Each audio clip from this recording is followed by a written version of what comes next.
केंद्र सरकार ने हाल ही में कोचिंग इंस्टीट्यूट को लेकर एक नोटिफिकेशन जारी किया है। इस नोटिफिकेशन के बाद से कोचिंग इंस्टीट्यूट के जो संचालक हैं वो क्या सोचते हैं इस फैसले को लेकर, आज इसी विषय पर हमारे साथ बात करने के लिए कोचिंग फेडरेशन ऑफ इंडिया के जो अध्यक्ष हैं, सर आपसे सवाल ये था मेरा कि पहला सवाल तो ये है कि जो एक कंपटीशन हो गया है, माहौल ऐसा है कि सबका मतलब 3 में से 2 का बच्चा बच्चा कोचिंग में जा रहा है, एक का नहीं जाएगा तो एक प्रेशर भी रहता है कि मेरे बच्चे को भी कोचिंग जाना पढ़ना है। उससे एक प्रेशर कम्युनिटी में, सोसाइटी में आ जाती है, उससे पेरेंट्स सबको कोचिंग भेजते हैं। आपको लगता है इसको कम डाउन करने के लिए, कट डाउन करने के लिए सरकार एक इनिशियल स्टेप उठा रही है, आगे चल के अभी नहीं 5 साल 10 साल बाद कुछ चेंजेस आएगा इसमें? मेरे को नहीं लगता बहुत ज़्यादा कोई बदलाव आने वाला है। अगर आप देखें, पहली चीज़ कि कोचिंग एक सप्लीमेंट है स्कूल एजुकेशन के साथ, एक्स्ट्रा हम विटामिन डी जैसे लेते हैं तो एक सप्लीमेंट है, तो ये भी एक विटामिन की तरह ही काम करता है। जो भी परीक्षा है या जिसके लिए वो तैयारी कर रहा है और उसको कुछ उसके लिए एक्स्ट्रा करना है तो वो कोचिंग जाता है। कोचिंग की नीड आई कहाँ से? क्योंकि कोचिंग हम कोई सर्टिफिकेट तो देते नहीं, डिग्री हम देते नहीं, तो जो भी आता है वो अपने मन से आता है, किसी वजह से नहीं। अब ऐसे तो बगल ने कोई गाड़ी ले ली और मेरे पे प्रेशर आ गया कि मुझे भी गाड़ी लेनी है तो गाड़ी कंपनी बंद कर देते हैं। मतलब ये कोई सोल्यूशन नहीं हुआ। सोल्यूशन है डीप डाउन जाके समझना कि कहाँ खामी है।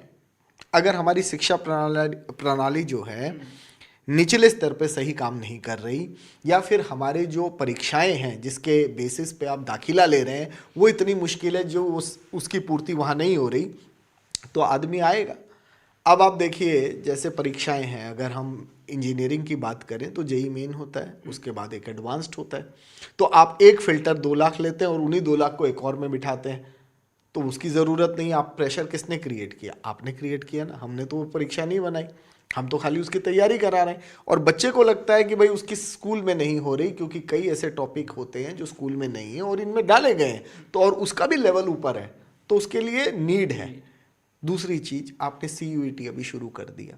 अब CUET में खाली एक तो आप 12वीं ले रहे हैं और उसमें भी वो टॉपिक भी हैं, एप्टीट्यूड वाला पेपर, जो स्कूल में नहीं पढ़ाया जाता, तो बच्चा कहाँ जाएगा? कोचिंग पे जाएगा।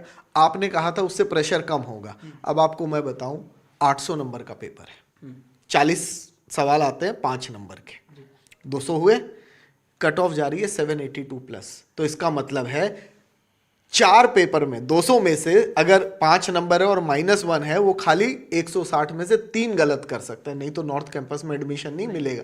प्रेशर कहाँ कम हुआ साहब? आप बताइए कि 100% ही कट ऑफ जा रहा है।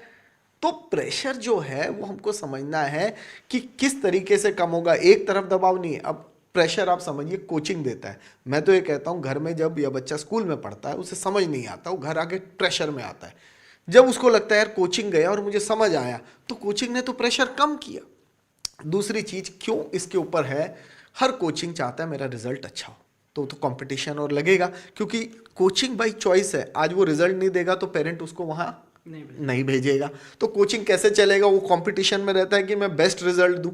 इस दौड़ में कई बार जैसे अभी हो रहा है कि भाई वो मिसलीडिंग ऐड आ रहे हैं, वो सोचता है भाई क्योंकि हम बेस्ट के पास जाना चाहते हैं, हॉस्पिटल है, किस डॉक्टर पे जाएंगे? भाई नामी कौन है, नए पे कोई नहीं जाता, तो सब अपना बेस्ट दिखाते हैं। और अब हॉस्पिटल की बात आ गई तो गवर्नमेंट हॉस्पिटल इतने कम, आज प्राइवेट इतने आ गए और कई चार्जेस ले रहे हैं, तो ये थोड़ी हॉस्पिटल बंद कर दें। हमको ये समझना होगा कि इनको साथ कैसे लिया जाए। कोचिंग को 45 साल से ना कोई लैंड दी गई, ना कोई रिकग्निशन दिया गया।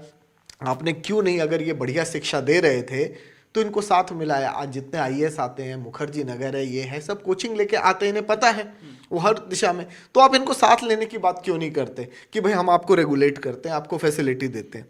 रेंट, जैसे सर ने कहा कि 1 स्क्वायर मीटर है, 10 स्क्वायर फीट में एक बच्चा पढ़ाऊंगा, मुंबई दिल्ली जैसी जगह रेंट कहाँ होते हैं? अगर मैं रेंट इतना दूंगा तो पास ऑन किस पे करूंगा? आप पे करूंगा। रिफंड पॉलिसी, अब रिफंड का क्या मतलब है? आपने ज्वाइन किया, मैंने रिफंड पॉलिसी होनी चाहिए, कहीं नहीं। मैंने लिखा जी 2 महीने, 1 महीने में अगर आपको समझ नहीं आया आप फीस ले लीजिए प्रोराटा। 8 महीने बाद आप कहीं समझ नहीं आया तो ये कहीं का इंसाफ थोड़ी है कि भाई आप रिफंड देंगे।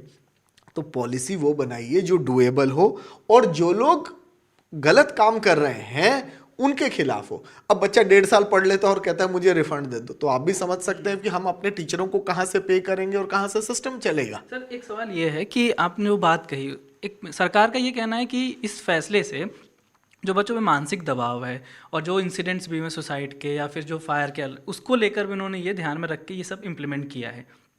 पहला सवाल ये है कि जो मैंने बात की पेरेंट्स से आफ्टर नोटिफिकेशन, पेरेंट्स का ये कहना था कि जो उनके ऊपर दबाव है, बच्चों के ऊपर दबाव तो है, स्कूल का होमवर्क करना, फिर कोचिंग का अलग करना, दूसरा फाइनेंशियल बर्डन।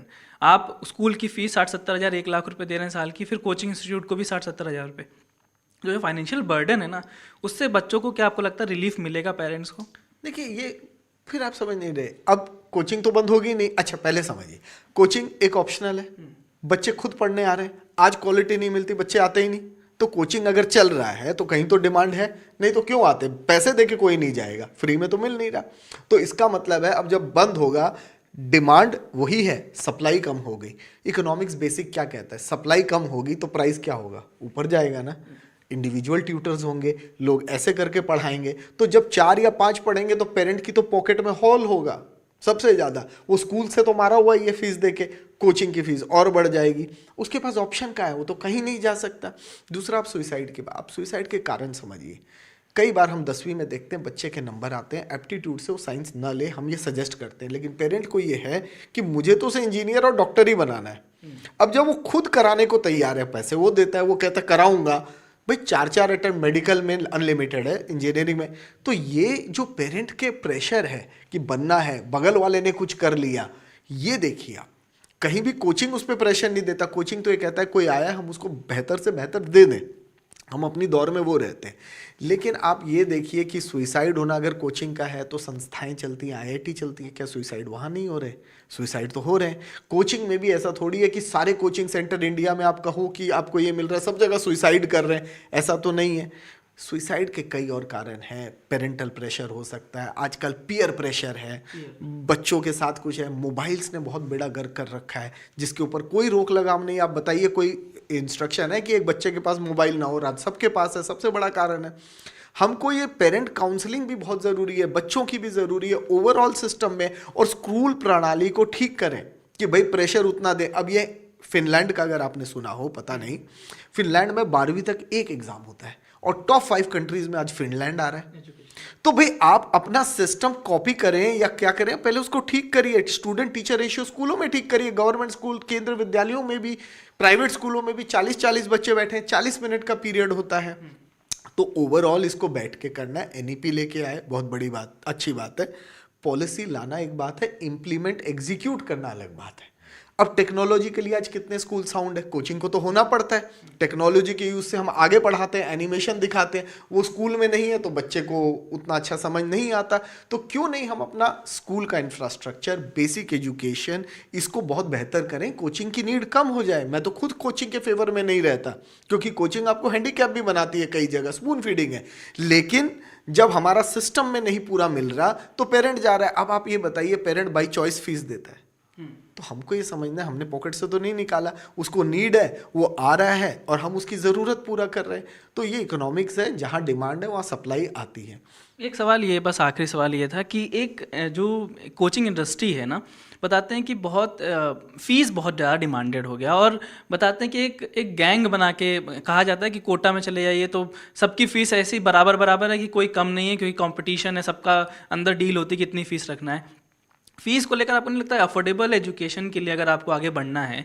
अब स्कूलों की बात करते हैं, सरकारी स्कूल तो खुल गए, कोचिंग इंस्टीट्यूट तो सरकारी नहीं खुले हैं, तो जो गरीब बच्चा है जिसको फीस नहीं पढ़ाने की, लेकिन बच्चे में पढ़ने की कैपेबिलिटी है, वो कैसे कोचिंग इंस्टीट्यूट में पढ़ेगा जब 1-1 लाख रुपये फीस होगी? तो देखिए, फीस पहले से कम हुई है।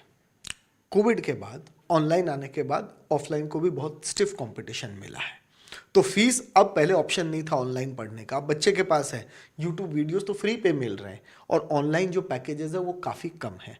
तो जहाँ तक मेरा ख्याल है फीस बढ़ी नहीं है। आप देखिए, इन्फ्लेशन बढ़ रहा है कि नहीं? जो हम पेट्रोल या कोई भी चीज़ खरीदते थे, इन्फ्लेशन बढ़ा है, तो टीचर्स की भी तो कॉस्ट बढ़ी है, इंस्टीट्यूट की कॉस्ट बढ़ी है, रेंट बढ़ा है, तो प्रोपोर्शनेटली उस हिसाब से आज आप कोचिंग की फीस पिछले 5 साल में मिला लीजिए, मेरे को नहीं लगता बहुत हाई लेवल पे कोई चली गई है। और ऑनलाइन आने के बाद तो ये बेसिकली कम ही हुई है, क्योंकि कंपटीशन बढ़ गया। पहले सप्लायर ऑनलाइन नहीं था, आज एक ऑनलाइन एक्स्ट्रा सप्लाई आ गया, तो मेरे फीस कम होना ही होना है। ये तो बेसिक इकोनॉमिक्स लगा रहा है। दूसरा, खाली हम एक जगह को मॉडल क्यों बना रहे हैं? भारत खाली कोटा से नहीं चलता। कोटा में 2 लाख, 4 लाख, 5 लाख बच्चे पढ़ते होंगे, बाकी तो कहीं और पढ़ते हैं। उनको तो आप देखिए, उनका समझिए, एक कोचिंग से टीचर, उसकी फैमिली, टिफिन वाला, कितनी इकोनॉमी चलती है। और रजिस्ट्रेशन की बात, जीएसटी तो दे ही रहे हैं, रजिस्टर्ड तो ऑलरेडी है। आप ये 50 का एक फिगर ले आए, अब मेरे लिए तो 50 को भी आप कैसे मॉनिटर करेंगे यही नहीं समझ में आता। कोचिंग में तो 3 महीने में एनरोलमेंट फिर हो जाता है, फिर 50 का फिगर आप काउंट कैसे करेंगे? ऑनलाइन की बात आपने की नहीं इसमें। ऑनलाइन वाले क्या 16 साल से नीचे पढ़ा लेंगे? आप उनको रोक पाएंगे? कोई ऐसा प्रोविजन है?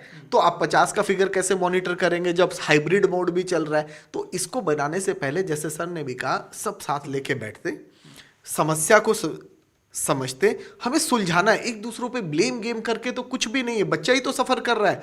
अल्टीमेटली अभी सबसे बड़ा सफरर बच्चा और पेरेंट होने वाला है। अगर हम बैठ जाएं और इसको एक अच्छी तरीके से लेके चलें तो इसका आउटकम आएगा। क्यों नहीं कोचिंग विलेजेस बना देते हैं आप स्टेटों में, फंड दीजिए ताकि ऑर्गेनाइज्ड वे में चले, हम भी फीस कम कर देंगे। हो सकता है हम 20-25% सब लोग मिले बात को तो फ्री भी पढ़ाएं जिनको है। दूसरा, सरकार भी आजकल कोचिंग चलाती है, आपने कहा नहीं चलाती, कैसे चलाती है? प्रोग्राम निकालती है, कोचिंग सेंटर को कॉन्ट्रैक्ट देती है और वो पैसा भरते हैं कि भाई बच्चा वंचित ना रह जाए। तो आप आज बताइए, सरकारों को भी तो स्टेट में लगा कि नीड है कोचिंग की, तभी तो वो ये प्रोग्राम चलाते हैं। दिल्ली में भीम योजना चलती है, अब हर स्टेट में जाइए तो क्यों चला रही है? क्योंकि उनको पता है हमारे यहाँ सक्षम नहीं है, हम उनको लेके आए, वो बच्चे पैसे नहीं दे सकते, वो पैसे देके करती हैं। तो ये कंस्ट्रक्टिव रोल हुआ। तो इस तरह हम सारा सिस्टम समझे। और आज तो सारी परीक्षा, क्लैट देखिए, लॉ की तैयारी, अब कितने बच्चे बढ़ गए, पहले 10,000 देते थे, लाख पहुंच गए। तो स्कूल में कहाँ क्लैट का टॉपिक पढ़ाया जाता है, वो बच्चा कहाँ जाएगा? और एज की बात बताऊं, आप थोड़ा सर्वे करिए, शायद बिहार में 14 साल में वो 10th कवर कर जाता है और 16 साल में शायद 12 है। तो फिर क्या होगा? वो 12वीं के बाद कोचिंग लेगा। आपने यूनिफॉर्म, तो ये आपका एम था कि 10वीं तक बच्चा ना जाए, पर स्टेट टू स्टेट सिलेबस अलग है, किताबें अलग है, एज फैक्टर अलग है, कंकरेंट लिस्ट का मैटर है। तो आपने तो अभी तक, मेरे को नहीं लगता सारे स्टेटों को भी इन्होंने कंसल्ट किया कि कैसे आना चाहिए। तो सरकार का जो ये आदेश है वो जैसा बताया सब फेडरेशन के लोगों ने कि जल्दबाजी में फैसला भी है। दूसरा कह सकते हैं कि इस पर सबसे कंसल्टेशन नहीं किया गया, क्योंकि इसमें बहुत सी खामियां हैं, बहुत सारे ऐसे अनसुलझे पहलू हैं जिसको समझना होगा। और साथ ही इनका ये कहना है कि कोचिंग जो है पेरेंट्स खुद आते हैं, ऐसा नहीं कि फोर्सेबल एजुकेशन है, और ये वैल्यू एड ऑन करते हैं बच्चों के, छात्रों के एजुकेशन में। तो सरकार ये चाहते हैं कि सरकार इस पे एक बार रिकंसिडर करे ताकि इसको कैसे बेहतर बनाया जा सके, कैसे छात्रों के हित में इस पॉलिसी को बनाया जा सके। इस पे कोचिंग इंस्टीट्यूट, सरकार दोनों काम कर सके। कैमरा पर्सन जेवियर के साथ मैं अश्विनी कुमार सिंह, एनडीटीवी इंडिया के लिए।